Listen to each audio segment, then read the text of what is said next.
বিরামহীন ঝড় বৃষ্টি আর উজান থেকে ধেয়ে আসা পাহাড়ি ঢলে কিশোরগঞ্জের হাওর অঞ্চলে এখন শুধুই কৃষকের হাহাকার। চোখের সামনে বিস্তীর্ণ হাওরের পানিতে ডুবে গেছে কৃষকের সোনালী স্বপ্ন। কৃষি সম্প্রসারণ অধিদপ্তর জানিয়েছে, শনিবার সকাল পর্যন্ত প্রায় 7,000 হেক্টর জমির বোরো ফসল পুরোপুরি পানিতে তলিয়ে গেছে। এর মধ্যে সবচেয়ে বেশি ধ্বংসযোগ্য হয়েছে ইটনা ও অষ্টগ্রাম উপজেলায়। তবে স্থানীয় জনপ্রতিনিধি ও কৃষকদের দাবি, বাস্তবে ক্ষতির এই পরিমাণ এরই মধ্যে 10,000 হেক্টর ছাড়িয়ে গেছে এবং প্রতি ঘন্টায় ঘন্টায় এই ক্ষতির মাত্রা বেড়েই চলছে। এদিকে এই চরম বিপর্যয়ে পুরোপুরি দিশেহারা হয়ে পড়েছেন হাওরের বড় চাষিরা।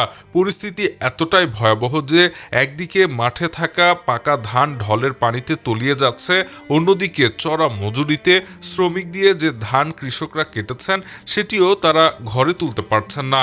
খলায় বা আঙিনায় রোদে শুকানোর জন্য স্তূপ করে রাখা হাজার হাজার মন কাটা ধান এখন অবিরাম বৃষ্টির পানিতে ভিজে পচে একেবারে নষ্ট হয়ে যাওয়ার উপক্রম হয়েছে।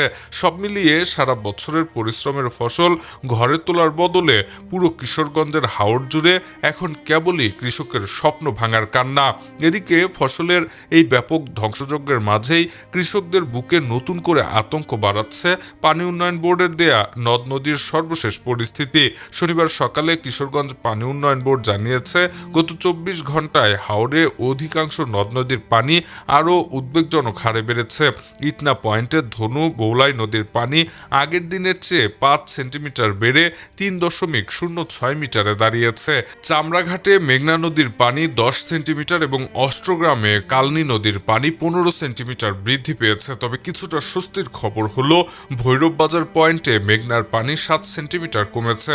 পানি উন্নয়ন বোর্ডের নির্বাহী প্রকৌশলী মোহাম্মদ সাজ্জাদ হোসেন জানিয়েছেন, বর্তমানে সবকটি নদীর পানি বিপদসীমার 109 থেকে 400 সেন্টিমিটার নিচ দিয়ে প্রবাহিত হলেও স্বস্তি পাওয়ার কোনো সুযোগ নেই। উজানে পাহাড়ি ঢল ও বৃষ্টিপাত যেভাবে অব্যাহত রয়েছে, তাতে নদীর পানি যে কোনো সময় হু হু করে বেড়ে বিপদসীমা ছুঁতে পারে। পরিস্থিতি সার্বক্ষণিক পর্যবেক্ষণে রাখার পাশাপাশি সম্ভাব্য চরম ঝুঁকি মোকাবেলায় স্থানীয় প্রশাসন ও কৃষকদের সর্বোচ্চ সতর্ক থাকতে বলা হয়েছে। বৃষ্টি আর ঢল সহসায় না থামলে এই পরিস্থিতি এক ভয়াবহ রূপ নিতে পারে বলে আশঙ্কা করা হচ্ছে। Shahriar Alam, EBD news.